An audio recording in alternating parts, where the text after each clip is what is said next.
My name is Kelly Knapmiller. I was born on June 15, 1972. This is the farm I was raised at for the first 6 years of my life. My great-grandfather, Henry Knapmiller, owned the mill in Birchwood.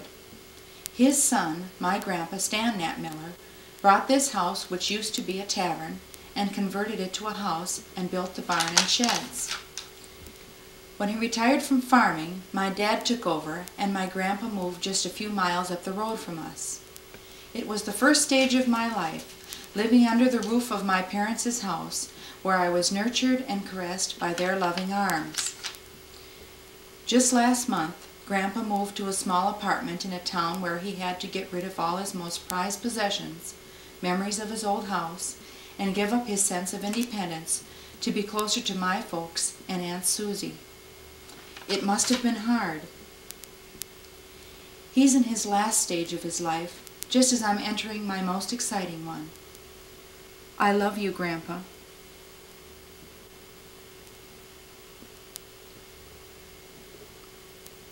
When I was going into first grade, we stayed at this house for a few short months until our new house in town was built.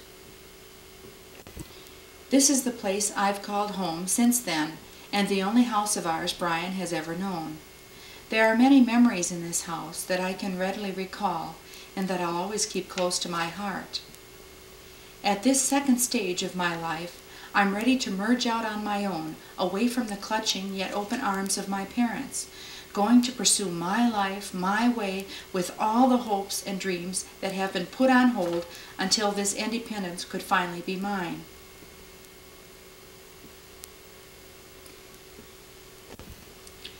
Today's the day, my high school graduation day, and 1 month from now I'll be considered a legal adult. It's exciting and I've waited so long for this moment, but it's scary at the same time. But this is my moment with lots of opportunities before me, and I'm going to seize it and enjoy it for all it's worth. I've always tried my best during these last 13 years, and it hasn't always been easy. But then again, nothing of value is ever achieved without a lot of hard work. Let's go inside and see how my life of 13 years at Birchwood High School unfolds before me.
gather in your precious name, Almighty God, to ask your blessing on these graduates and their families.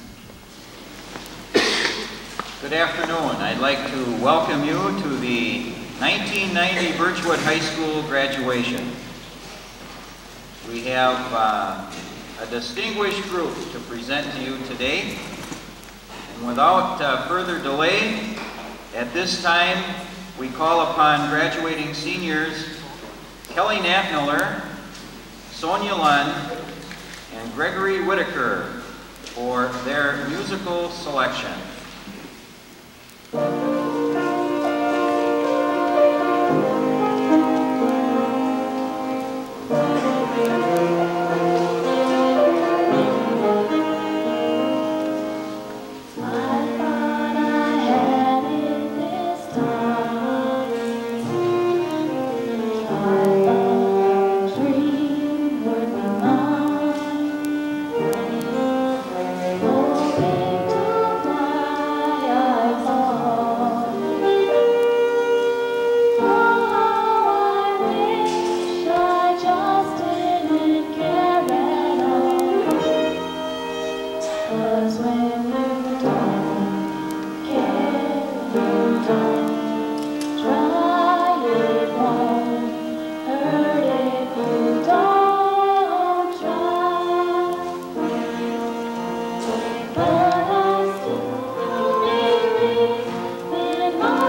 welcome Ms. Melanie Busick, who will deliver a student address. On August 23, 1989, we arrived for what would be the first of us, the ones the administration expected to set an example for the other students. Our 4 years of high school were filled with experiences and dreams that will last us a lifetime. They were the 4 years of learning and growing, accomplishments and disappointments. The teachers had their lessons to teach, but we also learned our own lessons from the mistakes we made ourselves. We have had our 4 years of what will always be known as the best years of our lives. There was the first homecoming, and then there was the last. The basketball, football, and volleyball games, the proms, parties, pep rallies, and field trips. The list could go on forever. But whatever the time was, there will be moments that we'll remember for the rest of our lives. After today, our years at Birch will be nothing but a memory. For us, today is the last day to be together as a class, but it's the coming of a brand new stage of life that awaits us. The years pass very quickly, and in every life, there are goals for which high school helps us prepare. We are now facing the new trails to college, the service, or the job market. Even though we may have diverging paths, each of us have gained something, each other. Thank you.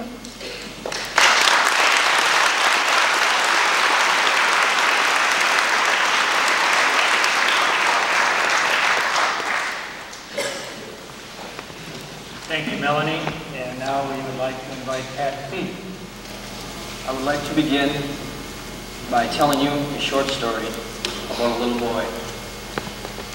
There was a little boy who was quite shy and not too smart.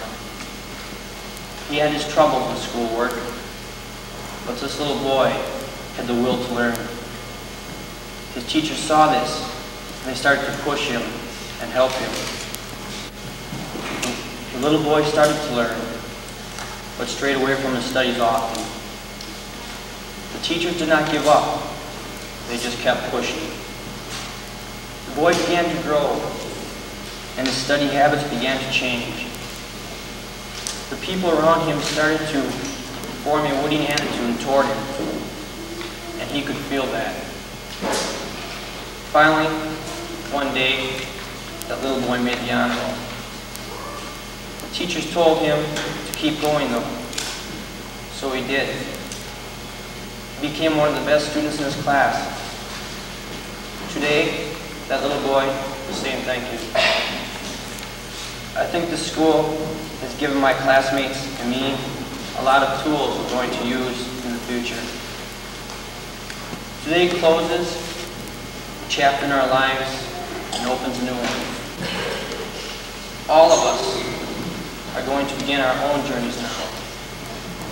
A well-known coach once told me and my classmates that we weren't just playing to play, but for the memories we'll get from playing. He said the memories are the only things you'll take with you. So the better they are, the easier they are to look back on in hard times. I think my classmates and I have a lot of good memories to take with us on our journeys through life. Thank you.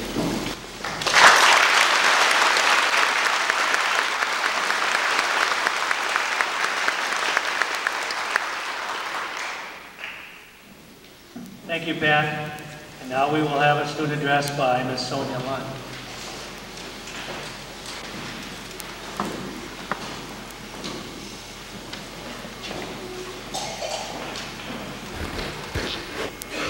Today, graduation day, is a day to say farewell to my school, teachers, and friends.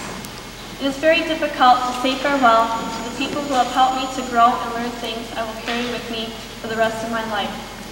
Instead of today being a date to say farewell, I would like to take today to say thank you to the people who have helped me and had an impact on my life. They will have a place in my heart forever. First of all, I thank my parents, who have always supported me in everything that I have done. Whenever I need advice, I know I can turn to them, and I usually do. My sister Sarah is another important person in my life. Although she is my sister, she is one of my best friends, and I am very proud of the strong relationship we have. One of the people in our school that I respect and look up to is our principal, Mr. Slowey. When he became our principal of our school, he introduced us to a program called POPS. For people who are unfamiliar with this program, it helps students to feel better and more positive about themselves with the help of their fellow schoolmates, teachers, and parents. In February, our school was a feature story in the Rice Lake Chronotype. In this article was a picture of Mr. Slowey sitting at his desk. I have the article with me, and I would like to share with you what is written underneath this picture. The office of Birchwood Principal Barney Slowey probably resembles a living room more than the kind of office most people remember from their school days, thanks to the couch that sits in front of his desk. The couch is an appropriate symbol for the open lines of communications between Birchwood students and the staff that have developed since the POPS program was started here. This couch and family atmosphere is what I always remember whenever I see this picture. Whenever I or any of the other students need to talk to Mr. Slowey, we are always welcome and we feel relaxed in the atmosphere of that his office represents. When I decided to say a few words to all of you today, I felt I needed to say that our school has a great group of teachers and staff. I haven't had the experience of going to a larger school, but from my understanding, a larger school doesn't have the compassion or the family atmosphere that we have shared here at Birchwood.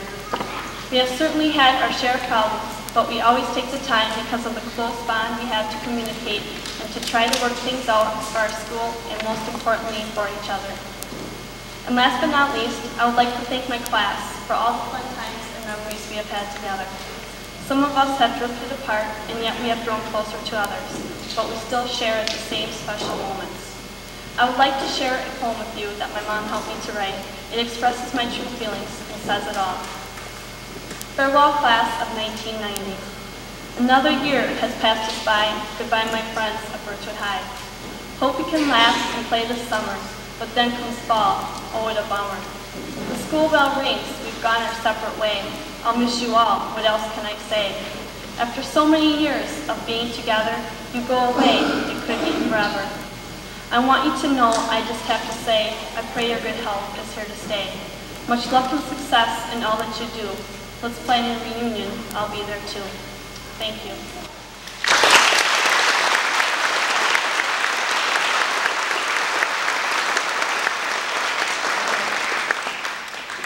Thank you, Sonia.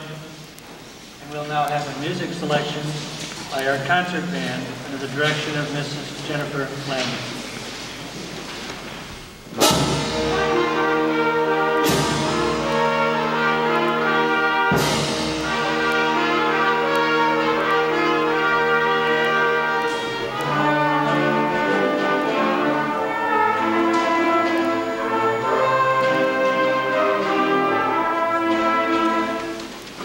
At this time, we'd like to welcome Mr. Gregory Whitaker.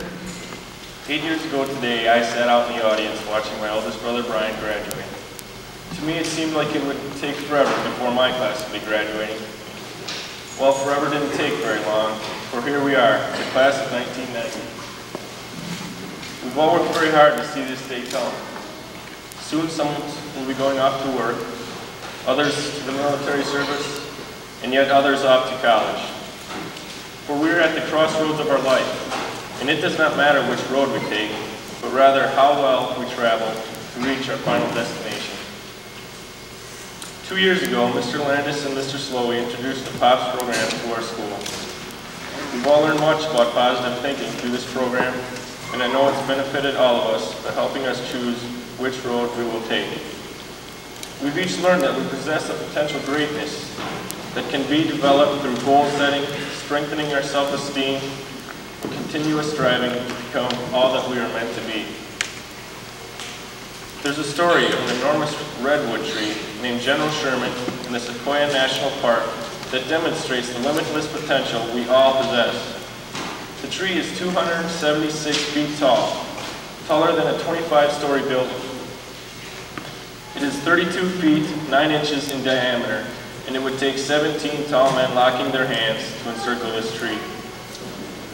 The General Sherman would produce enough lumber to build 300 5-room houses.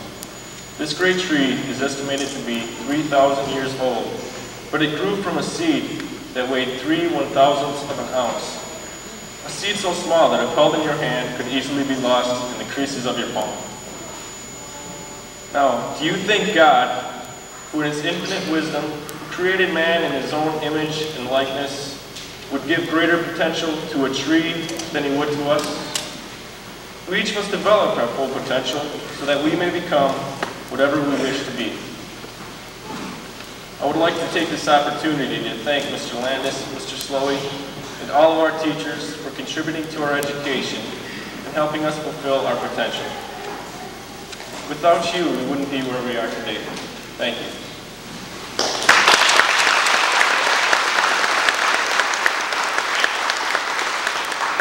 I would also like to give a sincere thank you to my parents. They were with me every step of the way. They kept pushing me to do my very best, and I contribute a part of my success to them. Thank you, Mom and Dad. I would also like to wish everyone in my class the best of luck in whatever road they may take. I would like to thank my friends for all those memories from the classroom, the football field, the basketball court, and all those weekends. I'll cherish them always and carry them in my heart forever. I can only hope we won't let them end here. In closing, I would like to leave you with one last thought. As you think, you travel. As you love, you attract. You are today where your thoughts have brought you, and you will be tomorrow where your thoughts take you.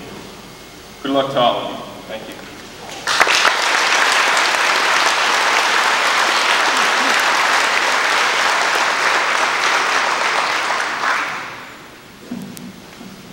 And now we will hear from our valedictorian, Ms. Kelly Miller.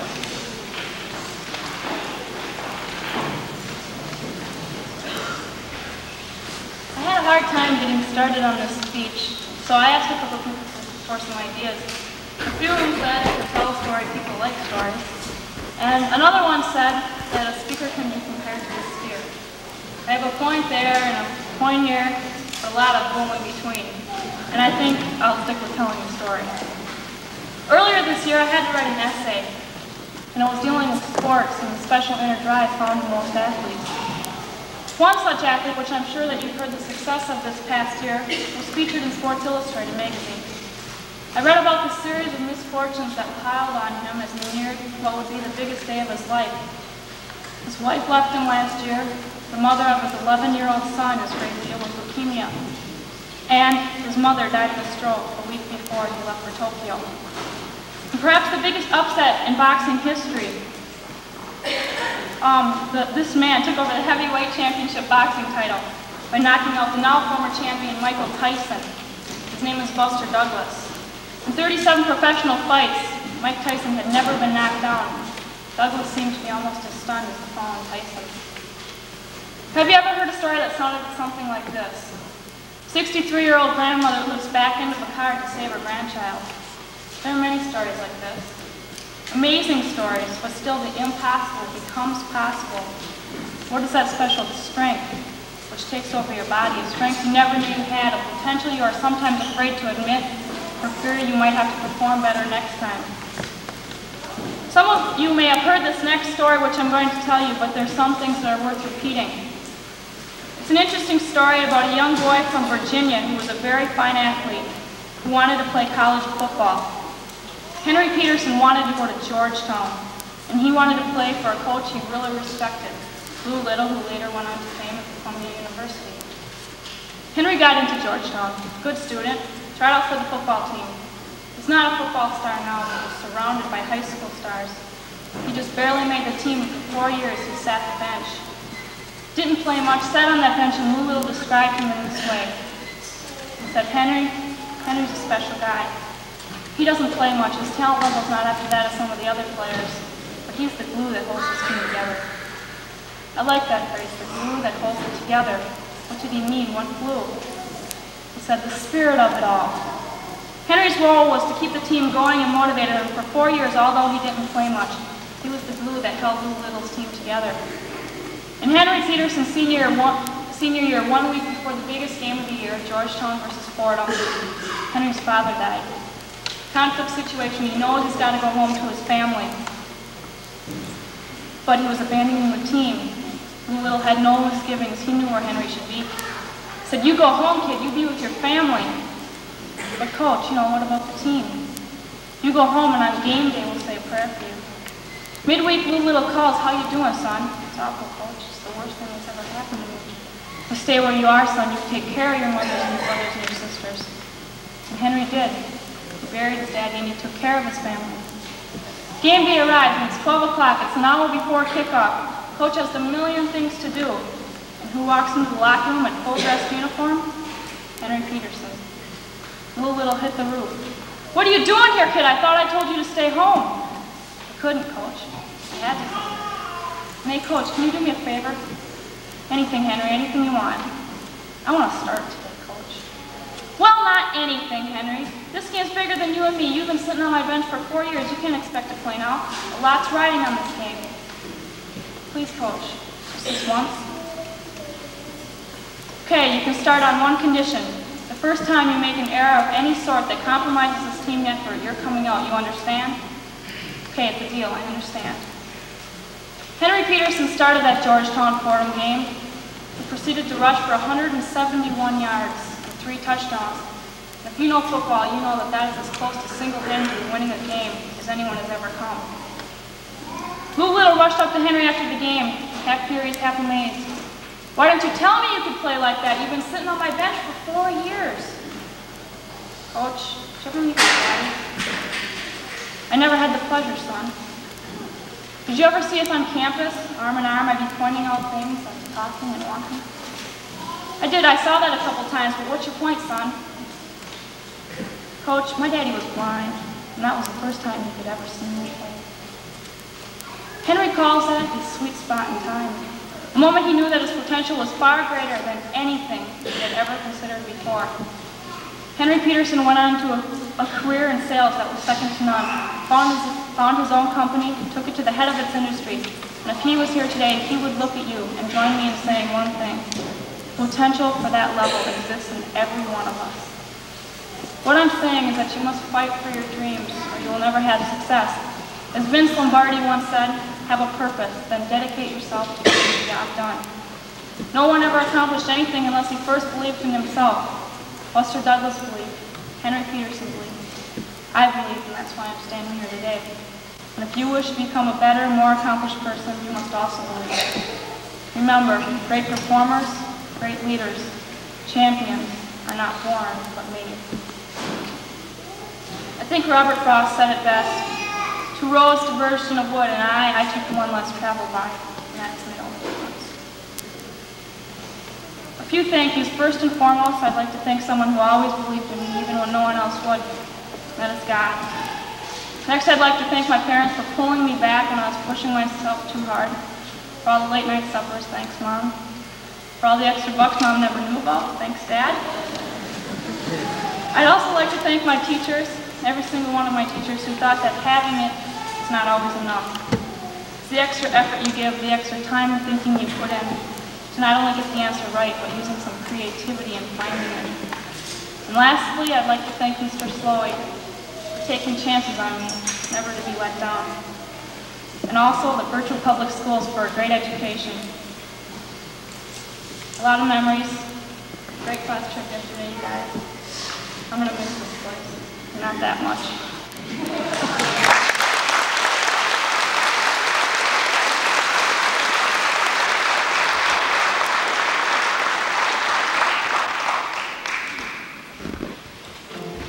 And now we'll have a music selection by Mrs. Mary Fee, accompanied by Mrs. Joyce L. Dagan. To you, the class of 1990, today I'd like to be the voice from your parents. With Mrs. Dagan's accompaniment, I would like to sing a couple parts of songs from our past that I feel best express some of our feelings.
I would now like to introduce Reverend Richard Kilbundy, pastor of Trinity Lutheran Church, who will give us the baccalaureate address.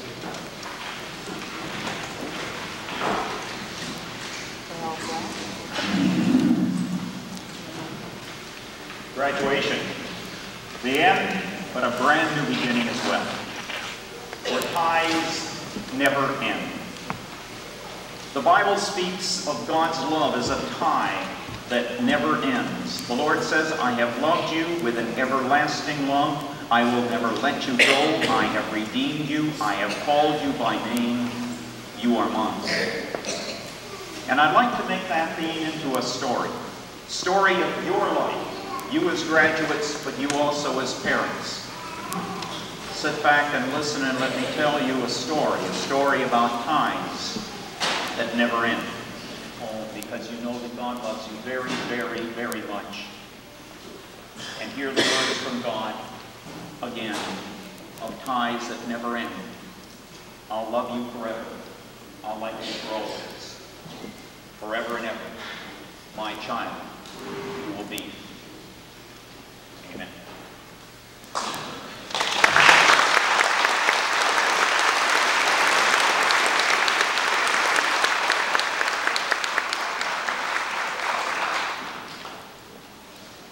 Each year, we take time out to recognize the top academic students of each class.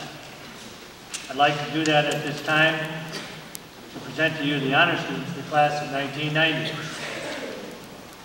First, I would like to call Scott Cernick and his mom and dad, Ray and Evelyn Cernick.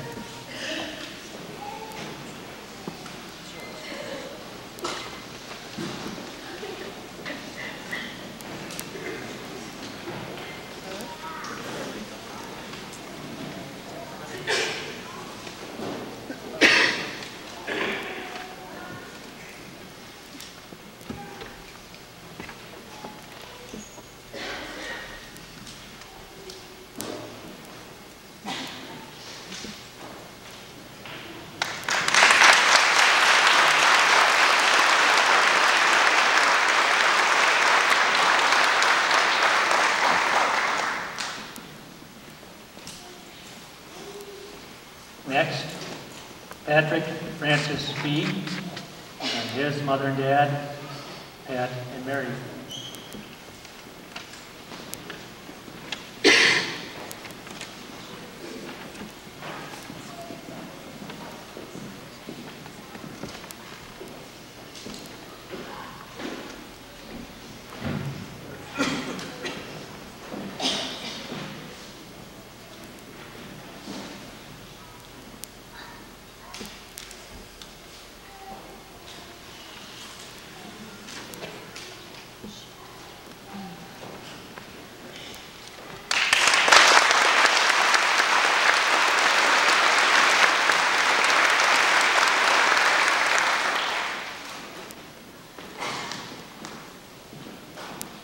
Glenn Ryan Hansen and his mother and dad, Corey and Christine Hansen.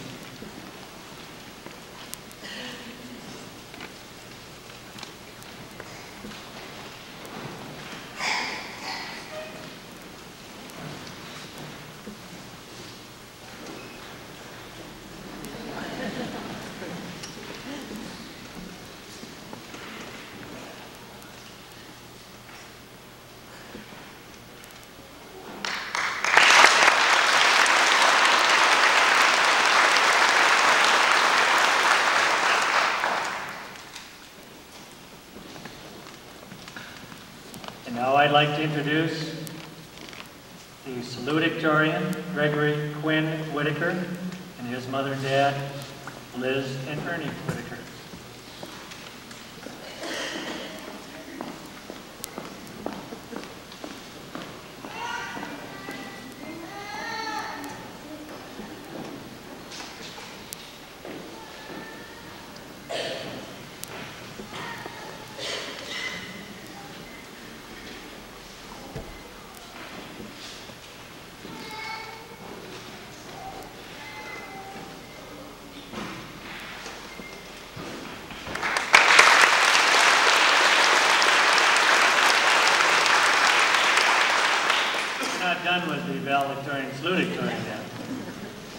also have a trophy.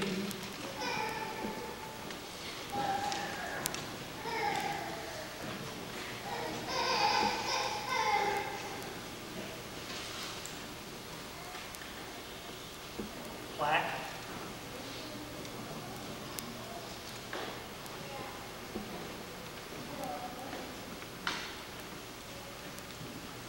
And a medallion.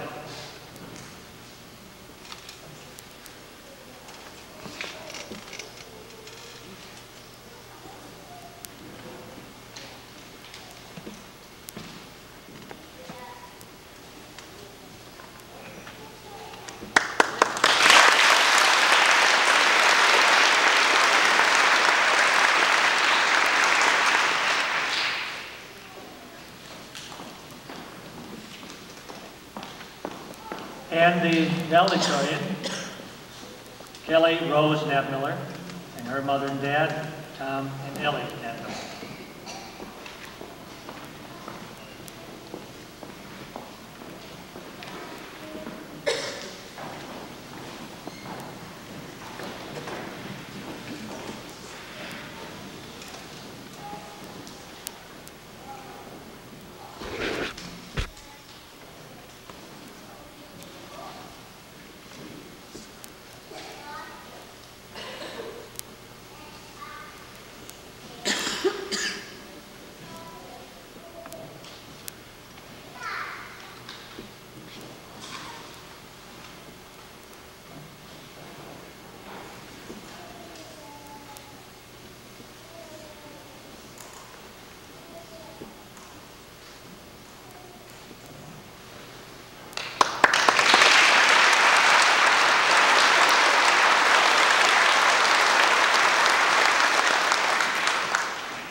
Each year we also present the Presidential Academic Fitness Award winners. I am reading from a letter from the White House, Success in the Future. God bless you, George Bush. I would like to present these awards, first of all, to Patrick Fee,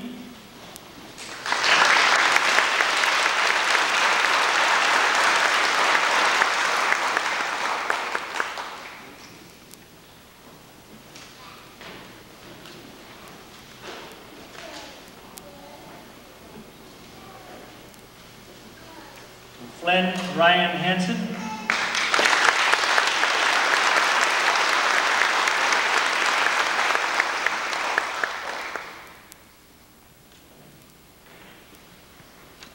Gregory Quinn Whitaker,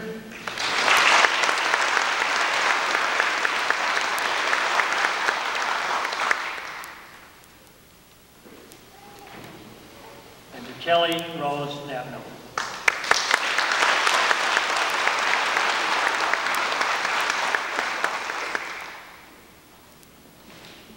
We also have several scholarships and other awards to be given to this class of 1990. At this time, I would like to call on Lillian Broughton, who will give the Senior Citizens Scholarship. The Birchwood Senior Citizens are happy to present a $100 scholarship to a deserving senior girl or boy. The recipient is chosen by a vote of the entire school faculty. It is hoped the scholarship will be used toward further education beyond high school. This year, the senior chosen to receive this scholarship is Greg Whitaker. So at this time, I would like to present this scholarship on behalf of the Birchwood Senior Citizens to Greg Whitaker. Greg, please come forward to receive this award.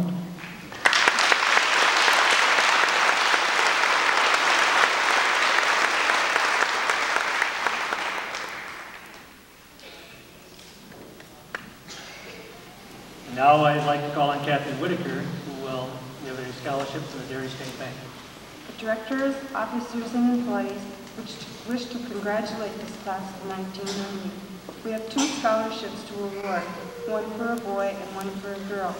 At this time, I'd like to present these to Kelly Natmiller and Flynn Hansen.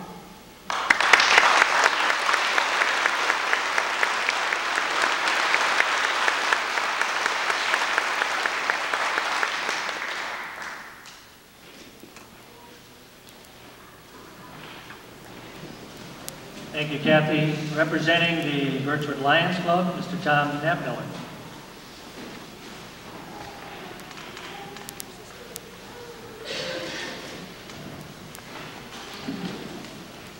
I'm very happy and proud to be here as a member of the Birchwood Lions to present 2 scholarships today. The first one, Ms. Bonnie Hom, on behalf of the officers and members of the Birchwood Lions Club. It is a great pleasure that I present you with this $150 award for your excellence in academic and excellent curricular activities. The past 4 years, you have shown great abilities in both areas.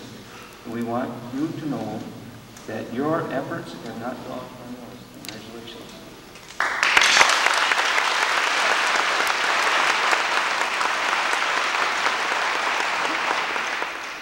The second award today goes to Sonia Lund. On behalf of the officers and members of the Birchwood Lions Club, it is a great pleasure that we present you with this $150 scholarship too. The past 4 years, your abilities in academic and extracurricular has been just phenomenal.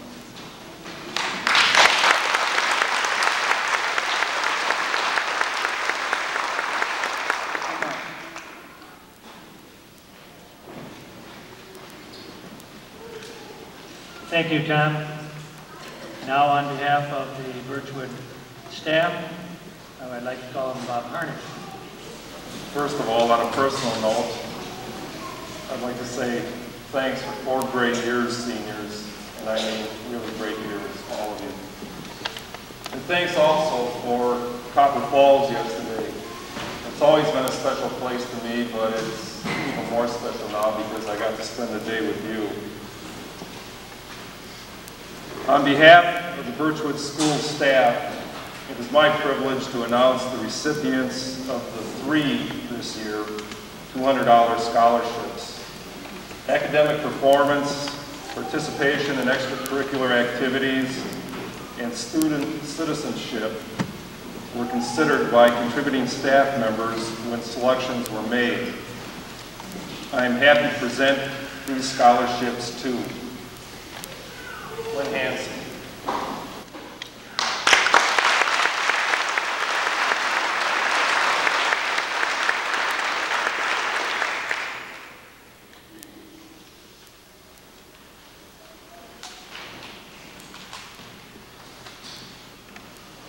Pat B.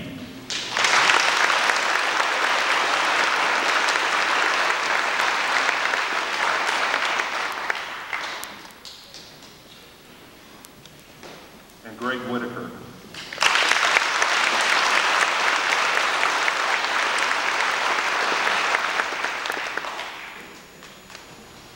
You may notice the Coca-Cola machine down the hall and also in the teacher's workroom. Coca-Cola gives us back money based on how many cases of pop or units of pop that we go through in the course of a year. And if this gives you any idea, this year we're able to take the money that they gave back to us and turn it in the form of scholarships. At this time, I would like to give out a scholarship worth $200 to Mr. Patrick Fee.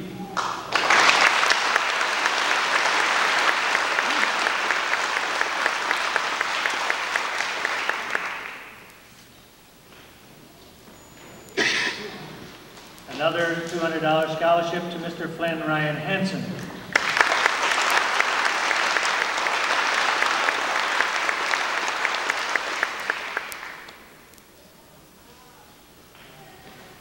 And the third to Scott Michael Cernick.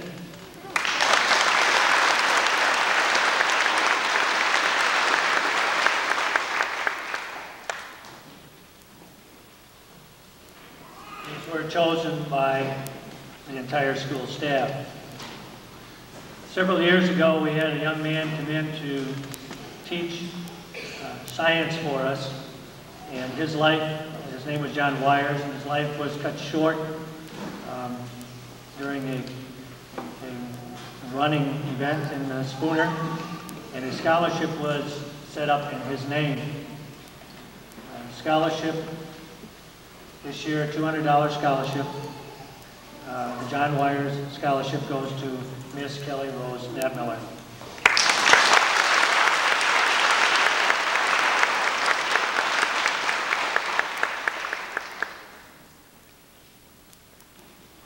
To culminate the scholarship awards, I'd like to have Kelly stay here because we have some certificates and awards that she also has won. This is from the Wisconsin Foundation for Educational Administration as well as the Department of Public Instruction. This is a certificate of achievement presented to Kelly Knapmiller, who in recognition of superior academic accomplishments was nominated as a 1990 Wisconsin All-State Academic Scholar.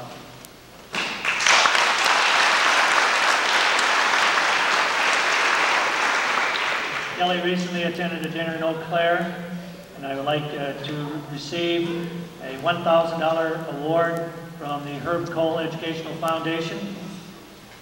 Mr. Cole wrote, "It is my pleasure to inform you, you've been selected as a 1990 Cole Scholarship, a student scholarship recipient. You were chosen to receive this $1,000 award because of your exceptional scholarship, leadership, citizenship, and school and community involvement." Congratulations.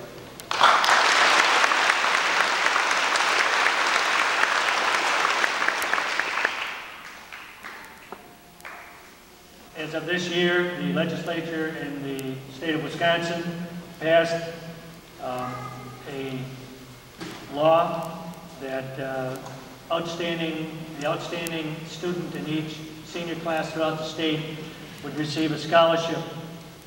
The idea, of course, is to keep Wisconsin's best students in Wisconsin. I'd like to read you this letter on behalf of Governor Tommy Thompson, the Wisconsin State Legislature, and the Higher Educational Aids Board. I wish to extend my congratulations to you for earning and having been awarded the Wisconsin Academic Excellence Scholarship. This scholarship is the highest degree of recognition which the state of Wisconsin can make to its most talented high school graduates. Depending upon the institution you attend during your collegiate career, your scholarship could be awarded for a total of 4 consecutive years. Your continuing eligibility will be dependent upon your maintenance of a cumulative 3-point grade average and required minimum number of academic credits. Again, I congratulate you and wish you a productive and satisfying career in Wisconsin. Signed, John Letcher, Executive Secretary.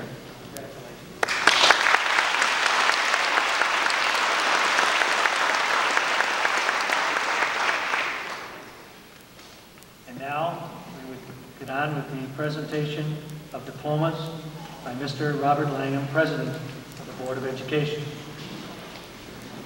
Lori Mae Strand.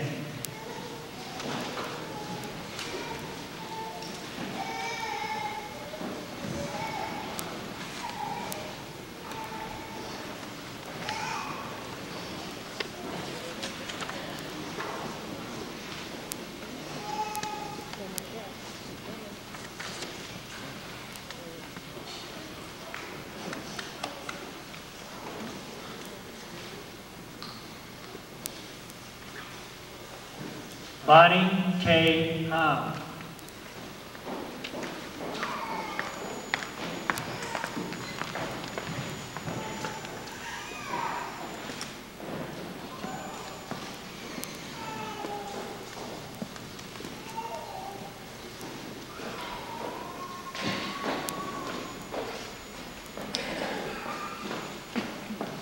Joy Marie Curley.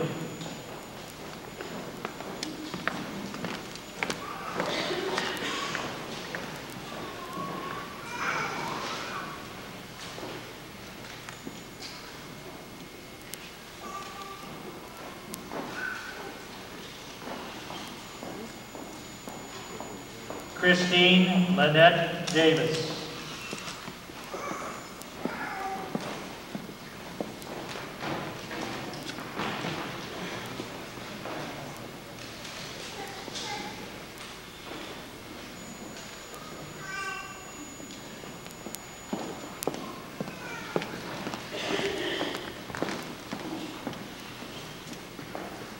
Chad Alex Duha.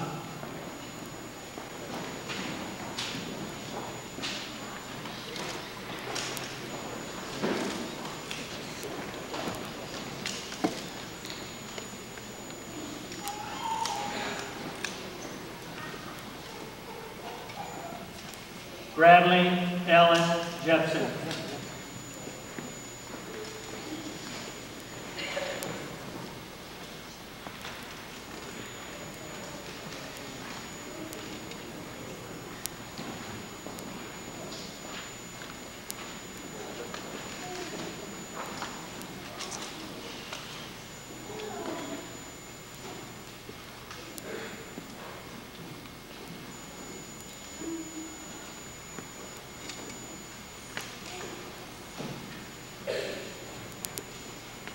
Scott Michael Cernick.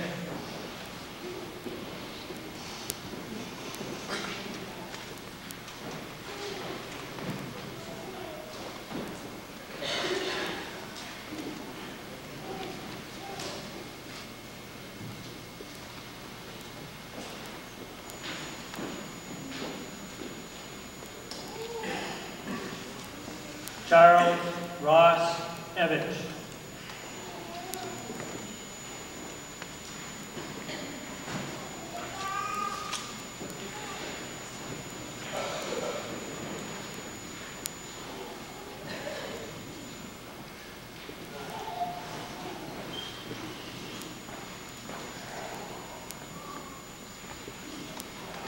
Michael Dwayne Stadola.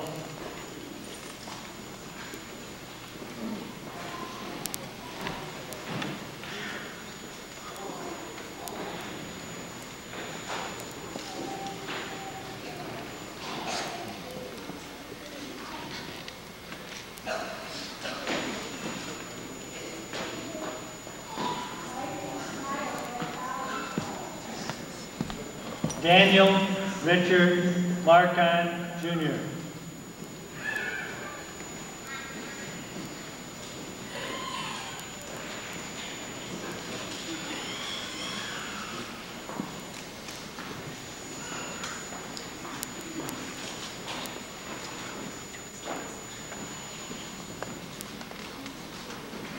James Allen Crawford.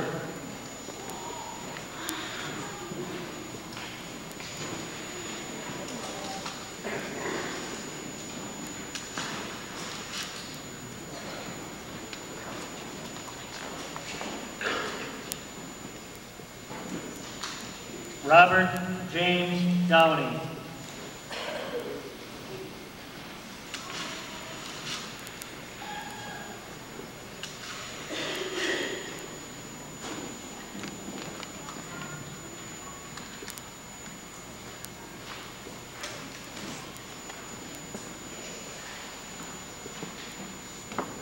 Flynn Ryan Hansen.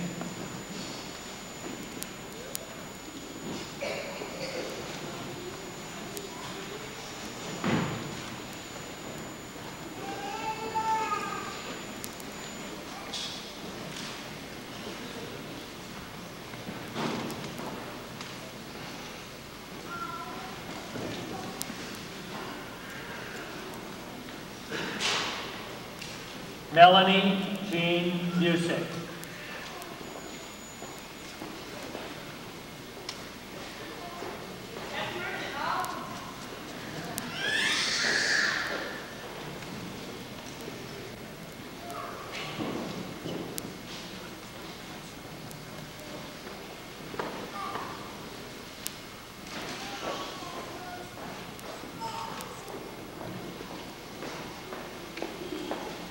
Patrick Francis Fee.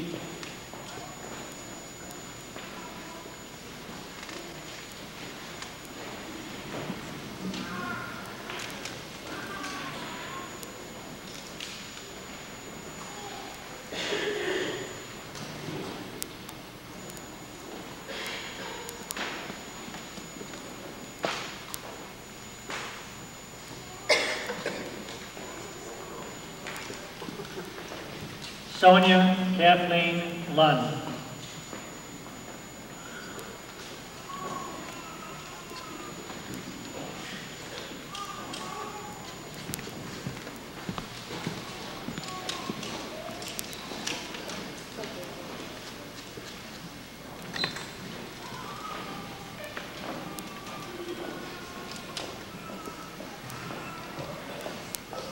Gregory Quinn Whitaker.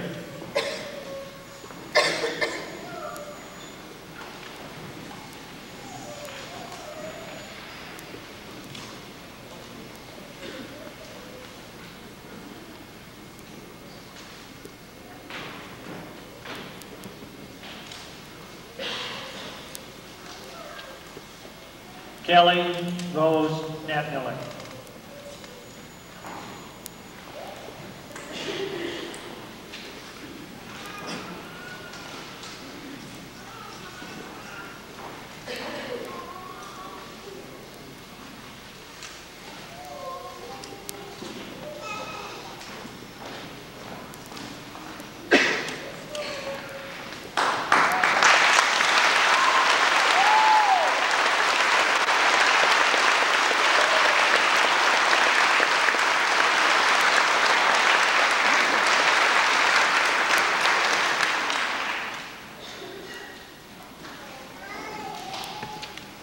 Before they leave, I just wanted to say a few things. As I mentioned the other night at the awards banquet that we had, I was privileged to have these young men and women as students in my class, the 6th through the 8th grade, and then of course I had the opportunity to coach some of them and be their principal the last 2 years. I'm certainly not going to stand up here and be naive enough to say that we don't have problems at Birchwood School, because we're a microcosm of society, and we do. But there are those who would have us dwell on the negative in our society, as well as our school. I guess I'm here to stand with the class of 1990. You've heard Melanie and Pat and Sonia and Greg and Kelly as representatives of the rest of this outstanding class. And what an inspiration it has been listening to them. And it should be an inspiration for all of us. We should all take to heart that slogan that they have on that wall, the legacy that the class of 1990 is leaving us. I too would rather attempt to do something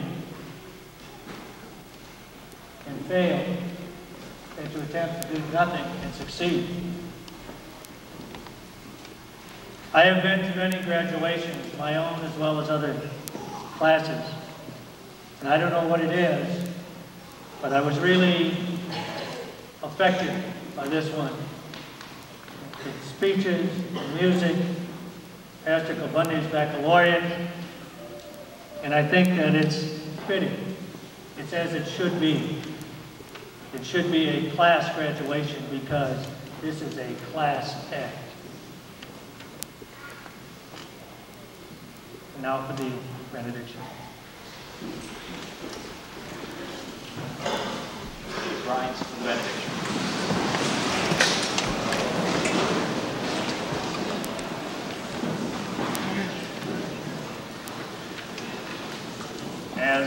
As you go on your way, may God go with you. May He go before you to show you the way. May He go behind you to encourage you, beside you to be a friend to you, and above you to watch over you, and within you to give you peace. In the name of the Father, the Son, and the Holy Spirit. Amen.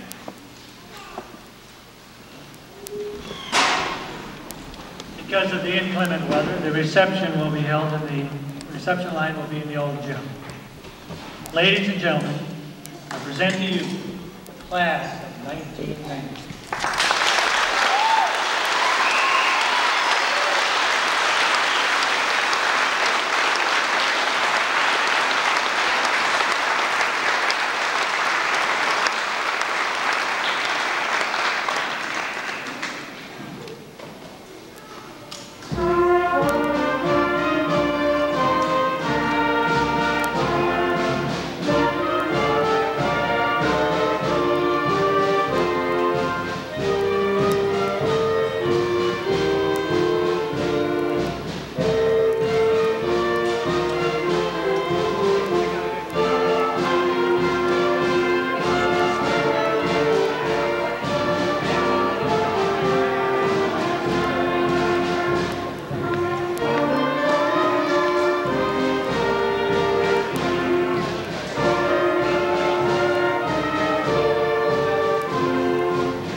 most wonderful dream last night," said a friend of mine wistfully. "I dreamed I was a child again. Everything was just as clear. I was sitting in the swing under the apple tree, and I had my kitten in my lap, and my mother was hanging clothes on the line. Somehow I knew it was a dream, and I tried so hard not to let it go, that when I woke up, I was crying." It's a dream that comes to all of us, waking or sleeping, for there is another past as sure as in its fascination as Grandma's golden age, and there is no woman, however sophisticated, who has not felt its tug at her heart. Those were the days, you think. There's no getting around it. Youth is the time when you really know what it is to be happy.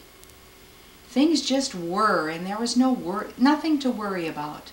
No income tax, no atom bombs, no budgets that wouldn't balance. Then, too, you didn't feel badgered about time.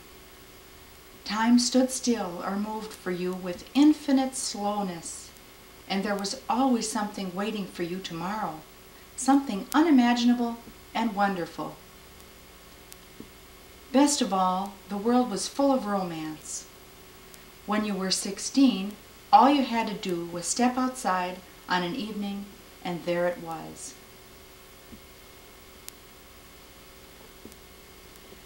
I suppose men dredge up old memories too. When we're just plain bone tired and things have gotten too much for us, all of us are prone to believe that what we've left behind is the good time, the best time. But men don't make as much fuss about it as women do. Maybe they never really left it, or perhaps it's just that it's so easy to start a woman dreaming. All it takes is a dried flower in a scrapbook, a love letter scuffling around in the dust on the attic floor, the smell of lilacs on a June night, or the sound of bees in a hayfield on a summer afternoon, and there you are, dripping tears and certain that all of happiness was somehow tied up with a boy whose face you've forgotten and whose thoughts you never knew. So women are sentimental. What's wrong with that, you ask?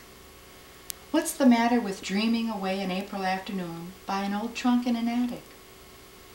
Nothing, perhaps, if you can smile at the end and put all the trinkets back into place and think to yourself, it was fun while I had it, but it's so much less than I have now. The trouble is that millions of us don't believe that. According to the Gallup poll, the average American wishes to be a child again, and millions of women never get beyond the child's concept of what it means to be happy. It's bad enough that we use our memories as a place to run when things go wrong, but there's something we do that's a great deal worse. We use them as a criterion of happiness, counting as loss everything that isn't the way it is when we were children. So maybe we ought to do a little debunking here and now. The simple truth is that memory is not as nearly so trustworthy as we think. No, it's a compound of what life really was and what we now wish it could be. The truth is, we forget what it was like to be a child. We forget about being told what to do and never having had a chance to decide for ourselves. We forget how little we knew and how much we wanted to know. We forget how easily embarrassed we were, how sure that people were laughing at us. If the truth were told, these years were, for many people, what Ilka Chase calls the Badlands of life. Our sorrows and problems were worse for us when we were children because then we knew so little on how to solve them. Haven't you ever heard a frustrated and helpless youngster say, "Just wait till I'm big"? One of the best things about being very young is that you are so sure it'll be fun to grow up. No, there is something very wrong if these are the happiest hours of your life. Show me a man or a woman who is forever saying that all children are lucky merely by being children, says Carl Van Doren, and I will show you a man or a woman who is not doing so well as an adult. Look back at childhood with love and affection, but not with admiration. Chuckle delightedly, do not weep. The secret is always to put much ahead of you. Then you won't need to desire what you have left behind.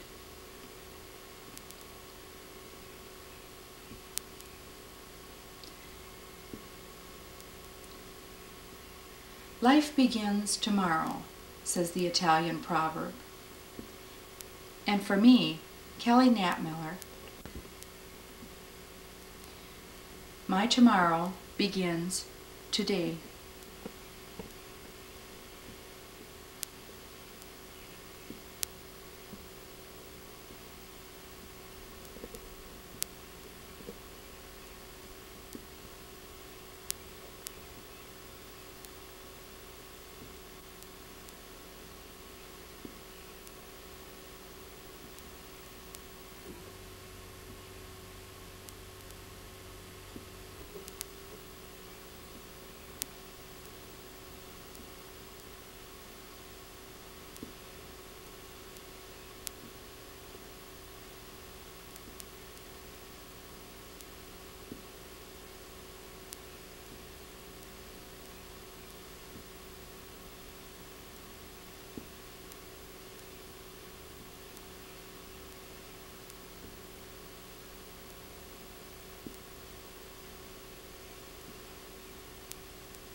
Here I am, all grown up,